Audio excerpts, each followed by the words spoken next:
session. It's great to have Lauren Brown with us to help us with this next session. As someone who's been in digital advertising for a long time, you know, I'm very familiar with what Operative is. Most of you, I'm sure, are. To me, they've been a company that was always interested in TV and video from very early on, which, again, not knowing how all this would play out didn't make sense at the time. But obviously what they were looking to do is to help figure out how to get some of those TV dollars flowing online through their workflow solutions. So it's great to have them involved in our event and to help us with this next session. So with that, I'd like to introduce Lauren and Joan if you want to come up, and we can get started. Everyone, welcome. Lauren and Joan.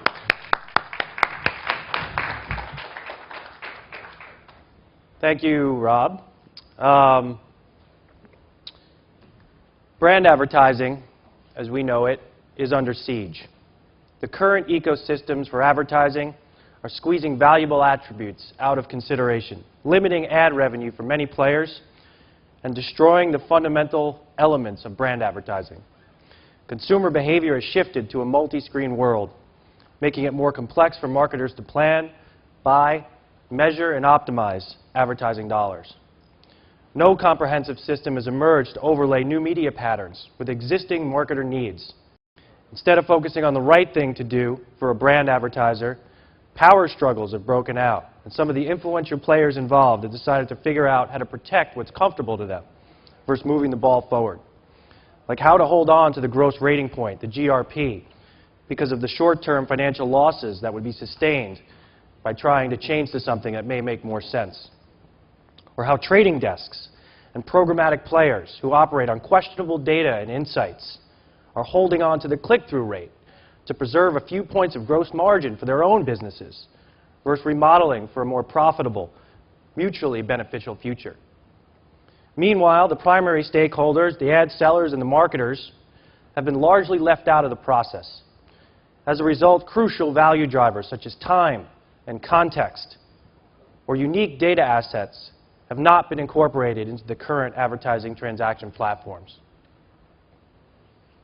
Through all these consumer, measurement, cross-media, and technology challenges that are facing brand advertising, Time Warner Cable has focused less on why not and 100% of their efforts on how to.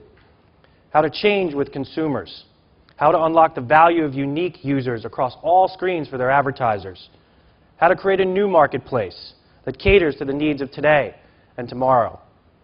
And we are very lucky to be able to sit down with one of the players who's changing the conversation. Someone not only focused on her company's success, but the advancement of the advertising industry as a whole. Time Warner Cable's Joan Gilman. Joan is Executive Vice President and Chief Operating Officer of Media Services for Time Warner Cable Media. In this role, Joan heads up the ad sales force and leads the effort to deliver advanced advertising, data, and interactive solutions for advertisers and network partners. Joan has been on the cutting edge of new technology in media and advertising since she first joined the internet in 1995. Prior to making the jump to business, Joan worked in politics for former U.S. Senator Chris Dodd of Connecticut, serving as his legislative director, state director, assistant press secretary, and legislative aide. Joan is a member of Cable and Telecommunications Association for Marketing, CTAM, and Women in Cable and Telecommunications, the WICT, and also serves professionally on the boards of the NCC, the CAB, and AdLeague. Please join me in welcoming Joan Gilman. That wasn't too long, was it? No, it's great. Oh, okay. Short and sweet. Short and sweet, right?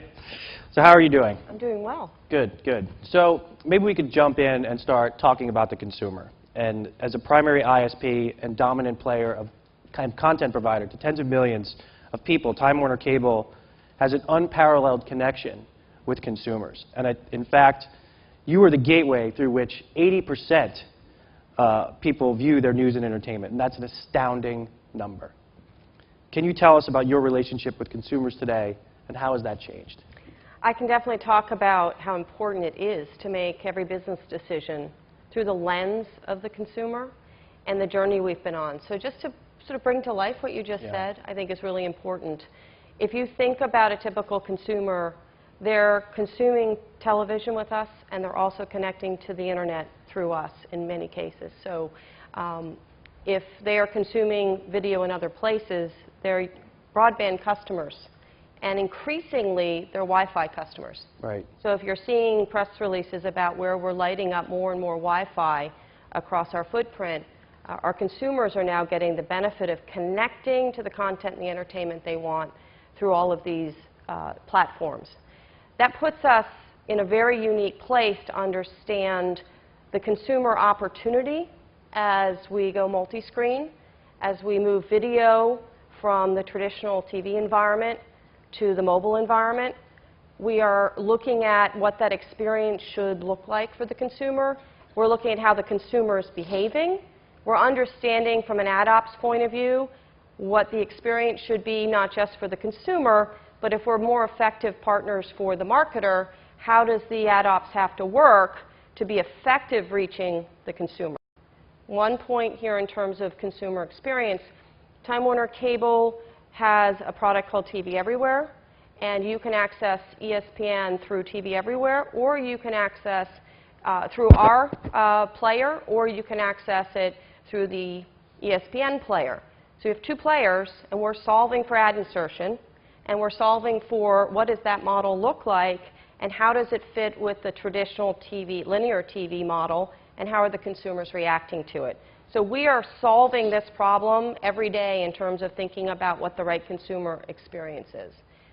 The other thing I would bring to bear in this conversation is having joined the internet in '95 and then launching digital television in Europe in '98, '99, and 2000, you learn very quickly that if you want to activate consumer behavior, and if you want to bring to bear and bring to market new products that are adopted by the consumer and you eliminate obstacles, you have to think about seamless experiences from the consumer point of view across these screens.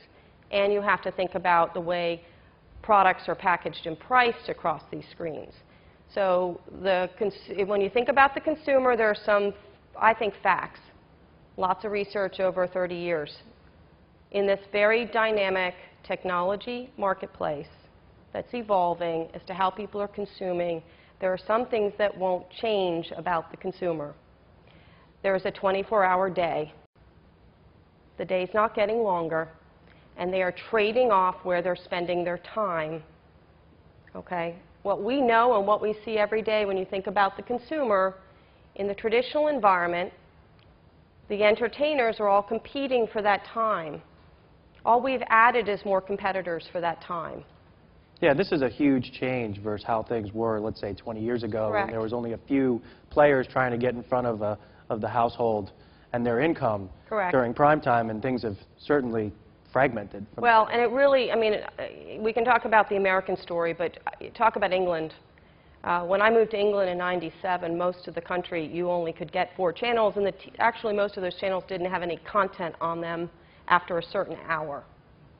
That's only 1997.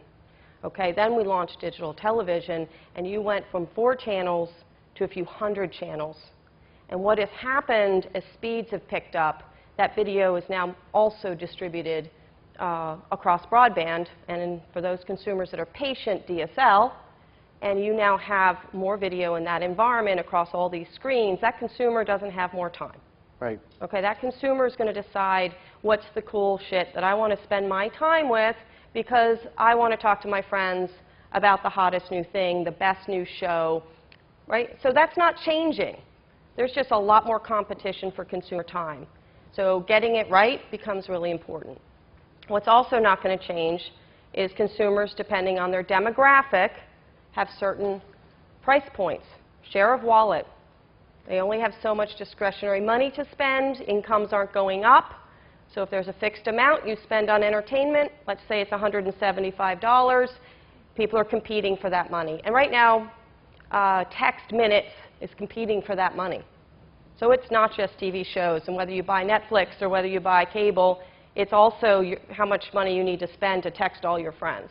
So that's a fixed amount of money, and everybody's competing for that consumer money. That's where ad industry comes in, right? There's only so much money that that consumer has that's discretionary. So now think about the ad money. The only way you can fund your business in this space is if you have a little bit of the 175 or a lot of the 175 and a little or a lot of the money marketers spend to reach that consumer. There's publicly available information, how much money is spent in marketing against every household. Okay, GDP is not going up, so that number is only going up by GDP. So look that information up and you'll say, okay, per household, here's how much marketers are spending to reach that household and that individual. And that number is not going up, so everybody's competing for that. So as you think about the consumer, you want to think about time spent's not changing, how much money they have to spend, discretionary is not changing, how much money marketers are spending to reach that household is not changing. And there are just more people competing for that, each of those pieces. That's really, really important when you think about ad ops and how you're successful in stitching together these opportunities. Yeah, and maybe we can cover the infrastructure component, the content delivery component of the future. There's certainly a lot of people in this room thinking about, okay, in the next 5 years, 10 years, what do I need to be thinking about to operationalize my ad sales business? Yes. And that will need to be backed into how the content and ads will be delivered across screens. Maybe you could talk to some of the infrastructure changes at the top you're making. Well, I mean, there's a lot of opportunity. There's a lot already happening. The lens that we bring and how we think about this is, I am not Disney in having an ESPN and an ABC family to worry about. The portfolio that we have today are hundreds of channels. When I'm talking to a marketer about reaching a consumer, I already have at least 100 TV channels. And what happens in that dynamic environment today is the ratings are moving between those channels every day. There's nothing fixed about it. So we've already had to solve for the fact that to actually be effective reaching the consumer, you have to know where the consumer is, right? And we have solved how to then manage that across linear TV. We're now saying, how do you now manage that when you go multi-screen? And how do you manage that when you start to add in not just video, but you want the marketing solution to also use display advertising, use rich video, right? So we're sitting there thinking, our portfolio is getting larger in terms of how we reach the consumer when they're spending time with entertainment. And then operationally, what do we have to do to make the right decisions on behalf of the client? Mm-hmm. How do we make the cost of operations affordable? Okay? And how do we actually standardize this in a way that allows our clients to not have a different experience with us than they do with a competitor or a peer? General Motors, manufacturing, is advertising with most large sellers of inventory. They don't want a different experience with us than they have with ESPN or Comcast or Hearst. They want to roll up a single view of whether I have a successful marketing campaign. Did I order it similarly? Did it get executed similarly? Can I evaluate whether it worked in a similar way? That's a big problem to solve. But it's actually why I'm often, and it's boring, but I'm often the leading voice, and we need more standards in this space. And the thing that's going to get in the way of this industry is talking about minimum standards to start. And it's one of the reasons, having joined the Internet in '95, the Internet would be farther along today if more people partnered on standard setting. More people standards are not your enemy, standards are your friend. And they're your friend because the marketer wants to be able to determine what worked and didn't work. If the data is different in every environment, they can't determine that. The agency, and there are probably ad ops people in agencies, have to run a profitable business. The more custom it is, the more expensive it is to actually execute those orders. So if you think about just all the players in the space, the more complicated you make it, the less likely the money's going to flow.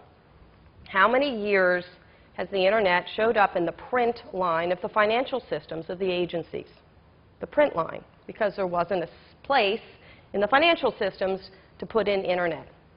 Right? That's still a problem. And people are still putting internet into their ad buys, especially at the local level. I mean, we've seen a lot of our customers, when they're creating packages of inventory to sell, they call them internet stuff. Right.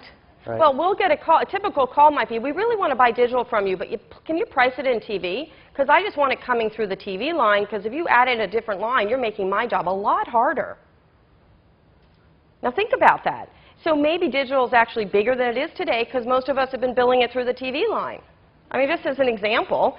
But the simple reason why we've been asked to do it is because ad ops is too hard to do it any other way. Right? Janice knows this is a fact. Right? It's just reality. Right? So as you think about if you really want to open up the opportunity, you have to think about it in terms of all the stakeholders that you're trying to add value to. And you may have a great technology idea. I've been working with engineers since I stepped into the internet in 1995, right? Everybody has their own great way to solve a problem. Okay, but that originality, if it doesn't think about some minimum threshold of standards, is getting in the way of your business side making money. Okay? Now, I'm also huge on know what your differentiation is. Standards does not mean that you dumb down your business. Standards does not mean that you don't differentiate. We can talk about differentiation. It is not in the absence of differentiation. And this is where your business partner becomes a really important partner in figuring out, okay, I'll deliver the standards. Let's do this in a standard way. But let's be clear on how we're going to set apart what we have to sell versus what somebody else has to sell. What are we bringing to the table, and what are we going to do differently to really make a difference for our partners? You have to have that, or you're being commoditized. Yeah. Well, let's focus on that. And clearly, the change in consumer is something that you guys have stayed on top of and tried to innovate against, all the way from the infrastructure level to how you're following them across screens and tracking the uniqueness of that situation. So how do you take that and that unique value that Time Warner Cable Media offers to your advertisers and have an exchange of value and money in that situation? So we have different tiers of advertisers with different levels of sophistication and resources, and I think that's really important. I mean, the other lens we bring to this is we have a lot of very good national advertisers that come to us through very large, established, sophisticated agencies, and we have mom and pops that don't have an agency, want to grow their business, so we really have a wide range. So I think the way we think about it, depending on what the client, their level of knowledge and their infrastructure and their resources, we are capable of bringing more resources to the smaller partners where we're producing their ads, we're doing the research, we are putting together the creative brief and the sales plan, we're giving them the post-sale analysis, the reporting, full service. Now, what we're trying to do is do that more profitably, because that's a lot of work for anyone who runs an agency to have a lot of small clients. That's expensive, very expensive. So we're trying to go to how do we scale that, because we could support many, many more clients if we can figure out how to use technology to automate some of the things we do so we can serve more clients. The larger clients that have a lot of sophistication, we've made investments in mining data and having insights into our environment that very few other people have. So we're measuring linear television. We can measure impressions in linear television. Now, they're household impressions, okay? And that's allowing us to look at reach and frequency. That's allowing us to look at any number of dynamics, deciles. Like, we're doing a lot of analysis that says the decile that watches the least amount of television, what are they watching? What are we seeing in the markets we looked at? They're watching no broadcast. Now, that's interesting. That's a hard group to reach. It's high income. They're watching less TV. We've taken third-party data sets like census, and we have blended it, and this is all anonymous, by the way, all anonymous, very sophisticated formulas to anonymize this data. But we've blended third-party data with that viewing information. And so we're starting to be able to say the decile that watches the least amount of TV, what does it look like, right? The decile, the bottom three deciles, what does it look like? What are they doing? If you want to reach someone who watches Monday Night Football on Tuesday, we can tell you where they watched on Tuesday. That's really interesting stuff. The problem we have is the current measurement system out there does not measure 40% of our inventory, at least. I only have 6 markets that have LPMs in them. Okay? So we have more impressions than we get credit for. That's an economic problem that I have to solve. Right. So for the larger clients, we have more knowledge and more insights that we can bring to bear to have conversations about planning, about effectiveness of campaigns, and we continue to add functionality to increase the targetability of those campaigns. So we're doing a lot depending on the level of sophistication. And we're multi-screen, so we're doing ad insertion on the iPad. We're doing internet ad insertion. We can start to geo-target internet ad insertion to complement what we have zone. You can target TV ads in our footprint. You can target display ads to the same geographic area. That's pretty cool when you say, I'm a car dealer and my retail trading area is 6 miles. You can now target in both of those environments with an integrated campaign. That's pretty cool. Yeah, and so let's go down that road, right? Let's focus on TV consumption and issues with measurement. And viewership has definitely changed. We've been talking about it all morning based on time and place. And the way it's rated today still seems to be a little off with that. So, maybe Where do I start? Well, maybe you could talk about what's limiting value to advertisers as a starting point, and we'll work our way through a few other areas. This isn't new, by the way. I think if you think about it, before cable networks existed, few networks, concentration of audience.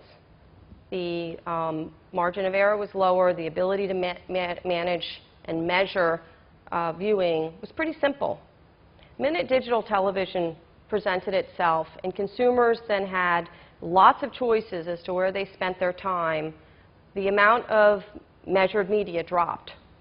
It dropped. And with the introduction of a video-on-demand platform, streaming video on the iPad, you've just further you've not fragmented networks now, you're now fragmenting platforms. So measured media is dropping. That does not mean, because I can see all the data, that consumption of professionally produced video is dropping. It's actually going up, but it's not coming through in the data. So the more we innovate for consumers, we're actually getting penalized, economically penalized, because the measurement's not keeping up. That's bad for consumers. So if you think about it, would the industry be moving a lot faster? Would every major programmer, Disney or NBC Universal, be moving faster to move video to other platforms if they got credit for it? Okay, you don't get paid unless you get credit for it. So part of what's happening here is the measurement's not keeping up with the technology. The measurement's not keeping up with consumer behavior. That's a problem, because we work for a company that wants to innovate for the consumer. But if we go innovate for the consumer, we get penalized on our economics, because we're not getting credit for the fact that we've innovated, because the eyeballs are there. So this was not a problem when we had analog television. It became more of a problem when we added digital. It became more of a problem when we added video on demand and DVR. It became more of a problem when we went and put linear television on the iPad. So we are getting penalized, and we're penalized less, by the way, than the networks are being penalized. But we need the networks to give us the content to bring the programming to those environments. So that's a really big problem, that measurement's not keeping up. Yeah, and that's unique perspective, considering some of the points we've heard, sort of the inside scoop of what the real problem is for some of the media owners. And so, I guess if things were to improve, what would that look like? What would is it a new GRP, or is it something completely different? I can tell you how I think about it. This is a great debate. It's a debate we should be having. It's a debate. The one thing I would say is, too often the researchers in the companies are having this debate. Everybody in the company should be having this debate. And the reason why everybody should be having the debate is it's the business of the entertainment industry.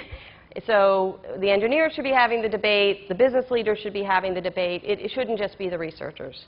Why? Because you need to measure media with integrity to get paid. And if you don't know the history of the Media Ratings Council in the 60s, when broadcasters were, some of them were unethical and measuring it and fudging the numbers, okay, there's a history here, right? Nobody in government wants anyone to fudge the numbers. Everybody wants there to be integrity in the measurement of media. Click fraud right before Google went public was a big problem, okay? Click fraud, you lose integrity, and you're not going to be able to have an ad business if you don't have integrity. So you need measurement, and there's a long history of you don't want fraud in the system or it hurts the entire system. Okay, that's a fact. You then have to think about how are consumers behaving. I have a personal point of view. I'm not speaking for the company. Why do we need to have this debate? On Thursday night, a consumer consumes entertainment. That may be a live sporting event. That may be a time-delayed, 7 days later episode of The Closer, okay? Why are those two properties worth different? Why are they worth a different amount if you're a movie studio trying to reach that consumer to get you to go to the movie theater on Friday night? Why are they worth something different if you want to get them to go to the showroom to see a new car on Saturday? We're logical, guys. It makes no sense. Because trying to reach that consumer on Thursday night, if you are one of, let's just say you're the top 10 shows that's reaching that consumer on Thursday night, does it matter if it's a rerun? Does it matter if it's time delayed? You're absolutely reaching that audience. And that's what's broken right now, because people are thinking about what can be measured and the limitations of the technology and the measurement system. They're not putting demand on the system to measure what matters for the marketer and for the consumer. People shop during the day, they make financial decisions in the evening. Time matters. Time matters. Time matters more than anything for anyone who is not throwing money at building brand, highest level of awareness, right? Anything that's further down the funnel, whether it's I want that customer coming back, customer loyalty, I have a sale, I want them to know about it this weekend, I have a new restaurant opening, I want you to buy a car from my car dealership this Saturday. Time matters, okay? And I think the other thing that matters, and this is where I really think we have to have more debate too, is context matters. Context does matter, okay? There's a lot of talk about data. We have lots of it to play with. But don't confuse data with effectiveness. Don't confuse the fact you have it and the fact it says something with effectiveness. And that's where this industry, I think, has a huge opportunity. Figure out what works, okay? And figure out what works through your lens of experience. Because too often, I think people are throwing away, because they're a little intimidated by the technology, they're throwing away their judgment about what's working and not working. And if the water cooler conversation is about The Walking Dead, okay, and the water cooler conversation is about the latest episode of Glee, right, having your ad in that environment is probably a very powerful lift to your brand. So know what you're working with. Know if you are a publisher of content or a seller of content, know which content actually makes sense for which marketer, and then make sure the systems allow you to continue to differentiate with what you know. That's where you have to protect commoditization. You can be a really good partner with a buyer of media if you actually go beyond the count, right? Go beyond the count. Yeah, and I want to jump into impressions and Let's some talk of this about work was there. impressions. But before we go, one of the things holding between the mediums is video on demand, right? And there's a lot of content providers in the room. I saw A&E, I saw Discovery, I saw someone from CBS. They're all sort of out there thinking about how video on demand is going to be monetized. Yeah. And there's tens of millions of hours of video on demand being consumed, but no one's really figured out the right way to monetize that. How do we change that going forward? Well, first of all, the industry, and I know Chris Bizarro is on the agenda, the industry has taken a huge step forward in actually solving the ad insertion problem. I mean, that should have been done years ago when video on demand rolled out. And solving for that's the first step, right? You have to be able to get an ad in there, and you have to make time matters, right? It can't be an old ad that's been floating around a linear feed and sitting on the servers for 3 weeks. Right. Okay, so time matters. Video on demand is no different. Okay, if you think about what's happening with younger viewers today in binge viewing, okay, video on demand is Netflix is video on demand, guys. You know, YouTube is video on demand. I mean, these are just servers. These are servers serving video. Old technology, there have been limitations on the user interface, but it is no different. Okay? The problem with that environment has historically been it's not measured because the viewer, okay, is fragmenting so much in that environment as they are on YouTube and Netflix that the current measurement system can't keep up. So we can see the impressions, and we can see that these are really important viewers, and we can see that they're as valuable to a marketer as the linear feed, as the linear airing of that show. Right. So we have to solve the measurement, and we have it. Impressions are out there, guys. They're out there in the marketplace. Someone has to just use them. Okay. Impressions, the industry made a decision to give VOD impressions to the suppliers, Rentrack being one, the research companies. They've had that impression measurement, I think, for 4 years. 4 years. And that's just a really good example of the measurement's been out there, but are people getting paid on it? Right. Impressions impressions have, there are obstacles to impressions. I want to just talk about this, right? Yep. Impressions by themselves can really not be helping a marketer. And what I mean by that is impression count's less important than unique impressions, right? You really do want to reach, you don't want to reach one person 600 times. You want to reach 200 people 3 times. And a lot of the ad systems don't give you the ability to manage unique reach. And you have to have unique reach, or it's waste for a marketer. Marketer is going to know whether they want to reach someone 12 times or 3 times, or whatever the goal is. I'm not setting the goals, and there are different formulas. But if you don't have the ability to do that, well, then there's an integrity issue. Because impressions by themselves don't actually help you accomplish a marketer's objective. They want to know largely, am I reaching the audience I need to reach, and am I reaching them enough times, and am I not reaching them too many times? And I think it's really important to understand that. So systems have to fix that. And I think that's where we're in a fairly unique position, because we have the ability to ultimately measure unique reach. And the more we partner with people to figure that out, the faster, there's a good standard, right? The faster the industry will move. Yeah. And similarly to how the GRP is being stretched on the TV side, to see how far that can go. Yeah, the impression and other things are sort of being stretched in the other direction, and they're lacking too. And people are out there watching the Super Bowl, right, and we're out there trying to sell those same advertisers click campaigns. Right. Well, let's talk about this. I want to boil it down. Gross rating point is not a complicated metric. All it's saying is, in a period of time, here's how the audience in that period of time was divided up. That's what it is. So if you think about, that's unique reach. That's unique reach. If a marketer cares about, I need to reach this consumer on a Friday, and I need to reach them for some reason at 8 o'clock on a Friday because my show's at 9 o'clock. So I'm doing a tune-in ad, and I need to reach them before 9. Okay? The question is, you as an owner of inventory, what percentage of the audience did you have? Because if you think about a marketer, depending on what their objectives are, if they're trying to reach a very narrow audience, they want to know that narrow audience, and they want to know they reached it.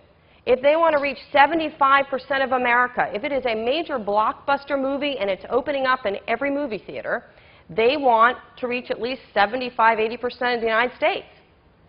So they need to know that if they went and bought you know, this show or these series of shows or networks on cable, and then they went and they bought something on YouTube, they want to make sure they went from reaching 70% to 85%. They don't want to believe they went from reaching 75% to 75%, and those were the same people in both of those places.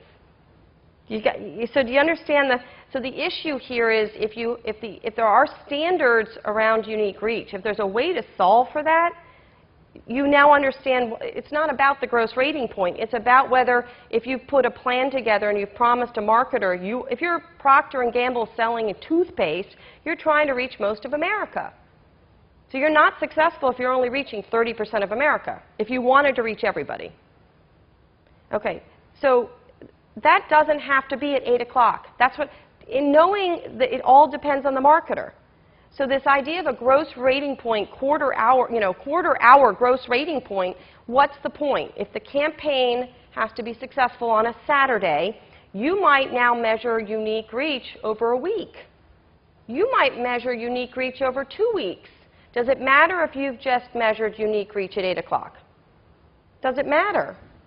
This is why this is a really cool debate. I don't think it matters whether you're reaching them at 8 o'clock. I think it matters that cumulatively over a period of time, based on what the marketer needs, you've satisfied, I've reached 75% of America, I've hit them 3 times. So what is that discussion with the marketer to say, how many different models are there? There may be 3, meaning clients fall into 3 buckets. Time doesn't matter. Time matters a little bit, but it's a larger spread, and time matters a lot. Then how do you solve for that? The thing that impressions do that's critical, think about this. Every marketer wants to be more successful at efficiency and effectiveness. That's about targeting. If you're not measuring uniques, you can't target successfully. You are missing a whole swath of consumers because they're not counting, right? So things to think about. When we measure New York and we look at what we call North Manhattan, and I'll give you a hint because it includes northern New Jersey. For a purpose of measurement, what do people think is the #2 most rated network in North Manhattan and northern New Jersey? The #2 most watched network in New York? No? No? How about the Korean network? Okay, so if you're a marketer and you want to reach the Korean community, and we can tell you that it is the 2nd most watched network in a time frame. I mean, I can't remember, I measured it over a week or a month right now, but here's a good example. If you're trying to reach the Korean community, where are you getting that data unless you're measuring impressions and unique impressions? So, and New York's really, really unique there because we have a Russian network and a Russian community, and we have a Korean community concentrated in northern New Jersey. I mean, these are really major issues. What we see in television applies to the internet. Who can you reach? What do you know about them? Are you reaching a large percentage of America or a small percentage of America? If you have 2% of America creating all of your impressions, they better be a valuable 2%, right? They have to be the 2% the marketers care to reach. Right. If they're not, then you're going to have a hard time selling advertising. Let's do one more question and sort of tie it all together. So when you look out into the future, and sort of now is the future, right? But when you think a little bit further out, what does the pitch to a client sound like when you take all these things into consideration? And things aren't going to be much different. There'll still be a lot of fragmented screens and audiences and things like that. What does the pitch look like to provide value to those clients? And then for the people in the room, what does the system of the future need to look like to support that? How many minutes do we have left? Rob will give us 2 or 3 minutes. Sorry. This is the big question. Okay. I know Ad Monsters is a fan of this one, right? The pitch to the client, first and foremost, and I have a team of 1,700 people, we have to know more about what the client's trying to accomplish. That's just a fact. Who are they trying to reach? What behavior are they trying to affect? And why is it important for us, by the way? Larger part of everybody's portfolio right now is still TV because people are still spending 5 hours of a day watching television. Okay, that's where most of their time is still spent. I need to know what the client is trying to accomplish, in what time frame, with what audience. Okay? If the order just comes in and we don't know that, okay, then we have a lot of people building schedules and looking at the data, and they're not necessarily going to provide the best solution. That applies single screen or multi-screen. Mm-hmm. So we have to know more. We're a better partner if we know more, and we now have more data to be a better partner.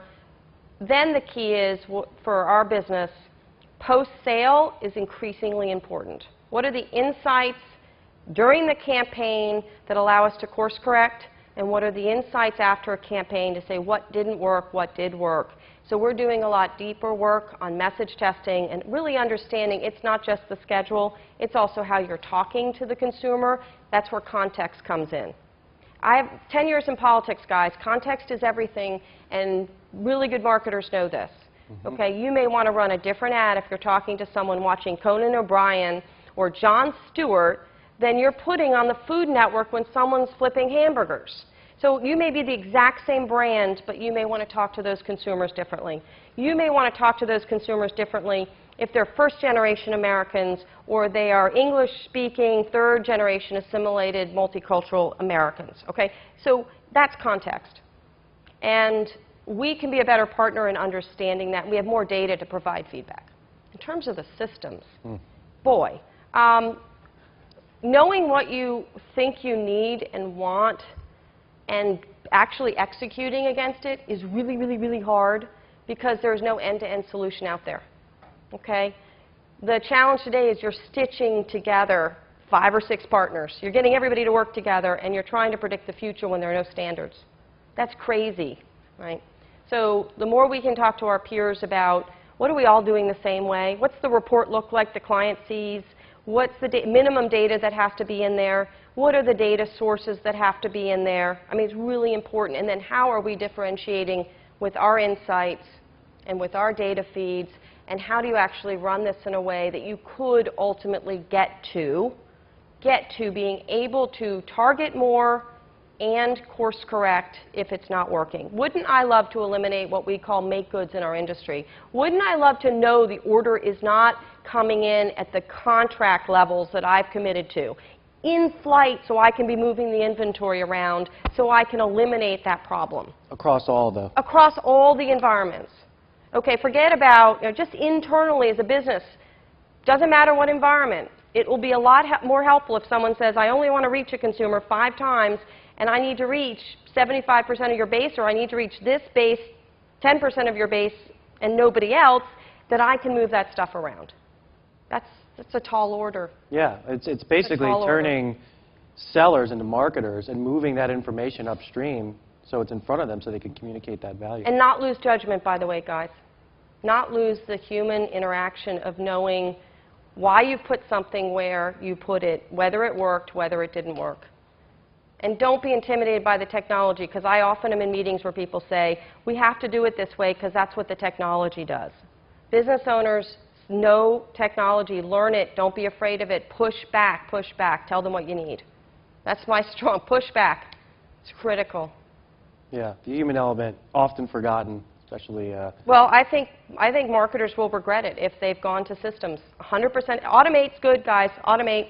Technology's there to automate, but boy, if you lose experience and judgment and creativity, marketing goes away. The art of marketing is really incredible. Okay. Well, eventually the VC dollars will run out, and the marketing of the automation being the only thing to do will It'll dry up. It'll dry up. Yeah. TV will dry up too, by the way. Yeah. Good quality programming will dry up if that's what happens. It will. Just think about it. So maybe we go to the audience and see if people have any questions. Yeah, we have time for like maybe 1 or 2 questions.